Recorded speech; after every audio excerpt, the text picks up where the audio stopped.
രാജ്യം നടുങ്ങിയ പഹൽഗാം ഭീകരാക്രമണത്തിന് ഇന്ന് ഒരു വർഷം. ജനമനസ്സിൽ ആഴത്തിലുള്ള മുറിപ്പാടുകൾ അവശേഷിപ്പിച്ച ദുരന്തത്തിൽ 26 പേർക്കാണ് ജീവൻ പൊലിഞ്ഞത്. അതിർത്തി കടന്നെത്തിയ പാക് ഭീകരതയ്ക്ക് ഓപ്പറേഷൻ സിന്ദൂരിലൂടെയായിരുന്നു ഇന്ത്യയുടെ മറുപടി.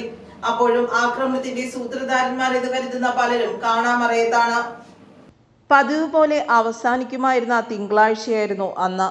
ബൈസ്രൻ വാലിയിൽ പ്രകൃതി ഭംഗി ആസ്വദിക്കുകയായിരുന്നു 100-ലധികം വരുന്ന വിനോദസഞ്ചാരികൾ.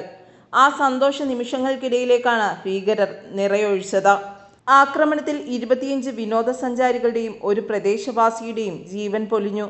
വിവാഹം കഴിഞ്ഞ് 6-ാം നാൾ ഭർത്താവിനെ നഷ്ടപ്പെട്ട ഹരിയാന സ്വദേശി ഹിമാൻഷി നർവാൾ, പിറന്നാൾ ആഘോഷത്തിനായി എത്തി ഭർത്താവിനെ നഷ്ടപ്പെട്ട ശീതൽ, അങ്ങനെ എത്രയോ കണ്ണീർ മുഖങ്ങൾ. കുടുംബാംഗങ്ങൾ നോക്കി നിൽക്കെയാണ് ഭീകരർ എറണാകുളം ഇടപ്പള്ളി സ്വദേശി എൻ രാമചന്ദ്രന്റെ ജീവനെടുത്തത്. ഭീകരാക്രമണത്തിന്റെ 15-ാം നാളിലായിരുന്നു ഇന്ത്യയുടെ തിരിച്ചടി. ഓപ്പറേഷൻ സിന്ദൂർ. പാകിസ്ഥാനിലും പാക് അധീന കാശ്മീരിലും ലക്ഷ്യം വെച്ച സേന 9-ലധികം ഭീകരത്താവളങ്ങൾ തകർത്തു. 100-ലധികം ഭീകരരെ വധിച്ചു. രാജ്യത്തിന്റെ പ്രതിരോധ കരുത്തിന്റെ പ്രതീകമായി മാറി ഓപ്പറേഷൻ സിന്ദൂർ. ഇന്നിപ്പോൾ പഹൽഗാം ശാന്തമാണ്. ഓരോ ചുവടിലും സുരക്ഷാ ഉദ്യോഗസ്ഥരുടെ ജാഗ്രതയുമുണ്ട്. ജമ്മു കാശ്മീർ സർക്കാർ നടപ്പാക്കിയ QR കോഡ് സംവിധാനത്തിലൂടെ പഴുതടച്ച സുരക്ഷയൊരുക്കുന്നു.